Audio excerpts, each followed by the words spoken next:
Pertanyaannya, Karl Marx itu lahir tahun berapa? Majapahit tahun berapa? Kira-kira Karl Marx ini jangan-jangan mempelajari kitab Negara Kertagama dan Pararaton.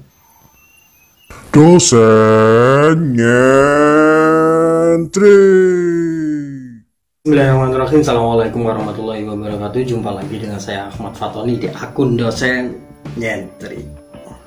Oke, pada video kali ini kita akan berbicara lagi soal kebudayaan, soal budaya Nusantara. Tetapi pada topik kali ini kita akan mengorek sesuatu di masa yang benar-benar lampau. Ya, tapi sebelumnya mari kita membaca istighfar dan juga sholawat. Mari kita mulai bersama-sama. Bismillahirrahmanirrahim. Astaghfirullahaladzim. Allahumma sholli ala sayyidina Muhammad wa ala ali sayyidina Muhammad. Allahumma sholli ala sayyidina Muhammad wa ala ali sayyidina Muhammad.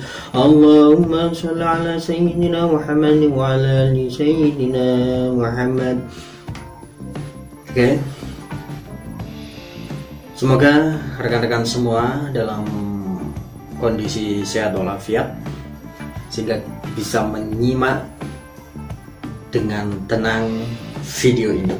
Kita pada video kali ini kita akan berbicara, kita akan menguak, kita akan belajar tentang spirit dari kerajaan Majapahit. Kira-kira Majapahit itu ada dampaknya enggak di era kekinian ini, era yang serba teknologi ini, era yang adanya COVID-19 ini semakin cepat ya teknologinya, dinamikanya.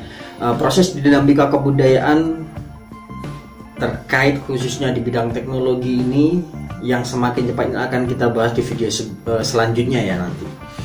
Tapi saat ini kita kembali ke masa lampau dulu, baru setelah video ini kita akan berbicara ke masa depan. Kita berusaha meneropong masa depan, tapi sekarang kita mari meneropong masa lalu, kita mencari jejak-jejak spiritual kerajaan Majapahit di era kekinian. Mari kita tengok sekilas ya Majapahit. Majapahit ini merupakan kerajaan yang berdiri sekitar tahun 1293 hingga 1500 Masehi ya. Jadi berapa tahun ya? Hampir 5 abad ya. Hampir 5 abad lebih.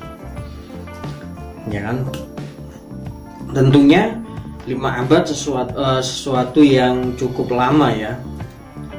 Ketika kita mencari bukti-bukti atau peninggalan-peninggalan dari kerajaan Majapahit, apakah masih ada? Nah, teman-teman kalau ada di Mojokerto maka bisa menengok di arah sebelum ke Jombang, ada daerah Trawulan, Dakban, mayoritas peninggalan situs-situs Majapahit itu ada di sana.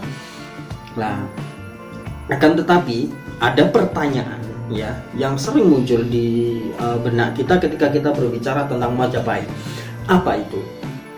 Jadi begini ya, kalau kita ke Jogja, kalau kita ke Jawa Tengah ya, Borobudur besar sekali peninggalannya, kemudian Prambanan besar sekali kan.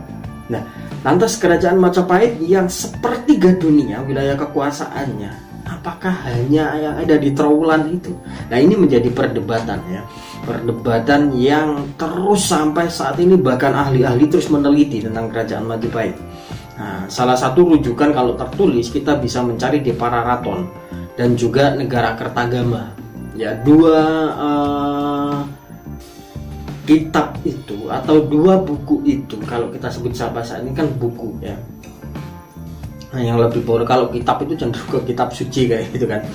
Nah, dua karya besar itu kalau kita mempelajarinya, ada sesuatu yang berbau Majapahit di sana. Kita akan ketemu sesuatu peninggalan-peninggalan sejarah, ceritanya bagaimana itu di dua buku tersebut ya. Dan menariknya, Negara Kertagama 2015 kemarin itu menjadi warisan budaya tak benda secara internasional. Jadi secara dunia sudah diakui sebagai peninggalan kebudayaan tak benda ya. Jadi semacam itu. Nah, kemudian sebelum Majapahit berdiri ini, ya ada kerajaan yang besar juga. Itu namanya Kerajaan Singosari, ya, menjadi kerajaan yang terkuat di Jawa. Nah, baru setelah itu kan ada Majapahit. Nah, setelah Majapahit ini kan masih Hindu-Buddha kayak gitu kan. Nah, setelah Majapahit, ya, kemudian muncul kerajaan Islam, yakni Demak Bintoro. Nah, ini menariknya. Ada dua titik, ya, antara kerajaan Hindu-Buddha kemudian kerajaan Islam pertama. Ya. Apakah orang-orangnya sama? Ya, ini ada pengaruhnya memang. Makanya di era Brawijaya Pungkas, ya, Brawijaya yang terakhir, ya, ini Islam masuk ke Majapahit. Yang perlu diketahui di sini, ya. Makanya ketika saya berada di alma mater Universitas Islam Majapahit, orang-orang pada bertanya. Nah, sekarang saya menjawab di video ini. Ya, penamaan sebuah lembaga atau institusi itu berbeda dengan penamaan yang melatar belakanginya. Misalnya Majapahit kok Islam. Nah, kalau kita berbicara Majapahitnya, ini berbeda wilayahnya, guys. Ya, berbeda. Sedangkan adalah lembaga. Sama penamaan itu dengan orang tua memiliki anak. Kenapa dinamai ini? Maka asbabul nuzulnya yang paling tepat rujukannya adalah orang tua, bukan dari istilah bahasa yang menempel di nama anak tersebut, ya. Tetapi kenapa orang tuanya menilai seperti itu? Ketika Universitas Islam Majapahit juga semacam itu. Nah, kenapa ini diberi nama Universitas Islam Majapahit? Maka yang berhak memberi jawaban, ya, asbabun nuzul sebuah nama, maka yang mendirikan universitas ini, ya. Lain beda kalau secara konteks mungkin akan menghubungkan dengan Majapahit, ya. Kalau dihubungkan dengan Majapahit, maka Universitas Islam ini, ya, spiritnya diambil di Brawijaya Pungkas, ya. Ketika Majapahit ada Islam masuk ke Majapahit di Brawijaya Pungkas, kayak gitu kan. Nah, tapi sebelumnya kita masuk ke masa pemerintahan Kerajaan Majapahit dulu. Kerajaan Majapahit dulu kali pertama ini dipimpin oleh Raden Wijaya, ya, 1293 hingga 1309 Masehi. Nah, kemudian turun ke Jayanegara 1309 hingga 1328. Nah, kemudian Ratu Tribuana Tunggadewi. Nah, ini setelahnya, ya, sampai 1350. Kemudian Hayam Wuruk. Nah, ini masa kejayaan Majapahit di masa kepemimpinan Hayam Wuruk 1350 hingga 1389. Nah, baru ke Wikramawardhana 1389 hingga 1429. Nah, setelah itu dia Ayu Kencana Wungu. Nah, 1429 hingga 1447. Nah, setelah itu Brawijaya pertama, ya, 47 hingga 51. 1447 hingga 1451. Kemudian Brawijaya II 1451 hingga 1452.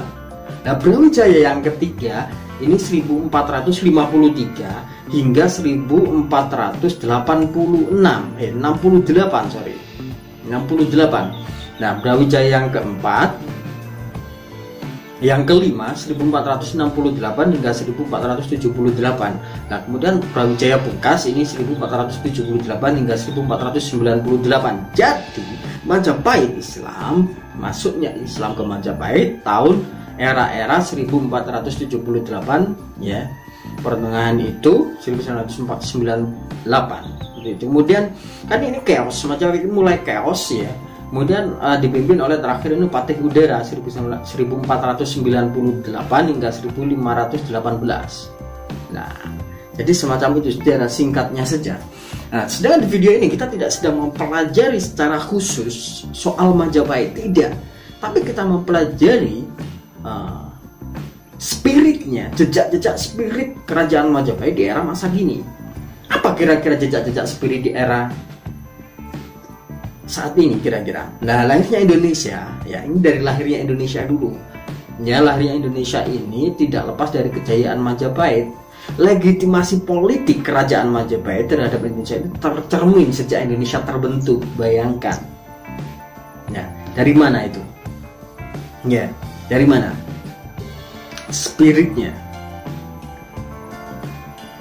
Bhinneka Tunggal Ika lah itu tercermin dari Sumpah Amukti Palapa. Majapahit tidak mau merasakan kenikmatan dunia ya, sebelum menyatukan Nusantara. Ya, Nusantara ini tidak tahu pada konteks kala itu sebesar apa. Karena ketika kita mau pelajari kitab Negara Kertagama dan Pararaton, Majapahit ini sepertiga dunia. Apakah Nusantara yang dimaksudkan di dalam Sumpah Amukti Palapa ini seluruh dunia Nusantara? Ya, seluruh dunia. Apakah memang benar seperti itu? Ya. Kenapa jiwa-jiwa spirit dari Gajah Mada ini begitu besar sampai akhirnya rela tidak menikah, rela tidak makan enak, rela semuanya rela, tidak dinikmati dia sebelum menyatukan Nusantara. Nah, itu spiritnya. Jadi Bhinneka Tunggal Ika. Ya. Kemudian kalau kita berbicara ke politik, legitimasi di politik ini, PKI menyampaikan visinya tentang masyarakat tanpa kelas. Ini merupakan spirit Majapahit. Kalau kita secara pendek saja, PKI ini lebih mengarah kepada Karl Marx kayak gitu kan. Nah, pertanyaannya, Karl Marx itu lahir tahun berapa? Majapahit tahun berapa? Kira-kira Karl Marx ini jangan-jangan mempelajari kitab Negara Kertagama dan Pararaton, kemudian digeret, dipelajari oleh Karl Marx. Karl Marx akhirnya lebih populer. Mengapa? Karena Barat, berbedanya dengan Timur, Barat ini literasinya sangat kuat, bacaannya sangat kuat, sehingga nama Karl Marx muncul. Iya kan? Nah, kemudian yang kedua, Soekarno mengambil spirit Majapahit untuk persatuan bangsa. Nah, tanpa Soekarno menggerakkan seluruh masyarakat Indonesia, nonsen, ya, nonsen sampai kita bisa mengusir penjajah. Oke, ya, selanjutnya spiritnya Orde Baru untuk kepentingan perluasan dan konsolidasi kekuasaan negara seperti pada Gajah Mada gitu kan. Nah, kalau zaman Orde Baru kita berbicara lantang sedikit. Jadi spirit Majapahit sampai saat ini itu ada, ya, muncul di benak-benak kita kayak gitu. Nah, persatuan. Jadi ketika era kekinian ini, ya, Bhinneka Tunggal Ika itu kan dari spirit kita Majapahit. Kita merasa saudara dengan berbeda kalau kita sudah terdesak. Bedanya di sini, ya, ada pergeseran makna di situ ya. Kalau kita tidak terdesak, kita akan lebih memilih misalnya orang Mojokerto. Ada orang di seluruh pelosok Indonesia berkumpul di satu daerah, nah, katakanlah di Jakarta, di konferensi apa gitu ya, secara nasional. Ada konferensi secara nasional berkumpul di sana. Kira-kira setelah konferensi, Anda sebagai orang Mojokerto akan kumpul dengan orang Mojokerto atau akan ngerumpi dengan orang Kutai Negara atau orang Papua? Ini jawabannya. Tapi pada titik tertentu ketika Papua mengalami intimidasi, maka Indonesia ini akan bergerak, ya, bahwa Papua adalah saudara kita. Ya, jadi di situ kesamaan itu, rasa sakit yang ada di dalam tubuh, ya, rasa sakit yang ada di dalam tubuh, ya, akan dirasakan seluruh bagian tubuh. Tetapi seluruh bagian tubuh tidak bisa sama. Ya. Sepatu tidak bisa dipasang di tangan, tapi pasangnya di kaki. Kacamata itu dipasang di sini, ya, kacamata, bukan dipasang di sini. Walaupun saya sering memakai kacamata, saya pasang di sini gitu untuk bandu. Ya, itu lain lagi lah. Jadi setidaknya spirit Majapahit itu bisa kita lihat hingga sampai saat ini. Di era milenial ini, jejak-jejak spiritual Majapahit bisa kita temukan. Ya, jadi semacam itulah yang setidaknya menjadi pemantik bahwa ketika kita mempelajari sejarah, kita bisa menemukan sesuatu yang baru. Ya, maka carilah apa sesuatu yang baru itu di kehidupan kalian. Setelah itu komen di bawah. Oke, cukup itu saja. Semoga ini menjadi sesuatu yang bermanfaat. Maka kita tutup dengan sholawat. Semoga benar-benar bisa menjadikan kita ini amal ibadah yang baik, ilmu yang bermanfaat tentunya. Allahumma sholli wa sallim ala sayyidina Muhammad wa ala ali sayyidina Muhammad. Allahumma sholli ala sayyidina Muhammad wa ala ali sayyidina Muhammad. Allahumma sholli ala sayyidina Muhammad wa ala ali sayyidina Muhammad. Allahumma sholli ala sayyidina Muhammad wa ala ali sayyidina Muhammad. Allahumma sholli ala sayyidina Muhammad wa ala ali sayyidina Muhammad. Allahumma sholli ala sayyidina Muhammad wa ala ali sayyidina Muhammad. Allahumma sholli ala sayyidina Muhammad wa ala ali sayyidina Muhammad. Alhamdulillahi rabbil alamin. Cukup sekian perbincangan kita kali ini. Kita akan membahas sesuatu yang menarik lagi di video selanjutnya tentang budaya. Ya. Cukup sekian dari saya. Wassalamualaikum warahmatullahi wabarakatuh. Sampai jumpa lagi di kanal Dosen Nyentrik. Jangan lupa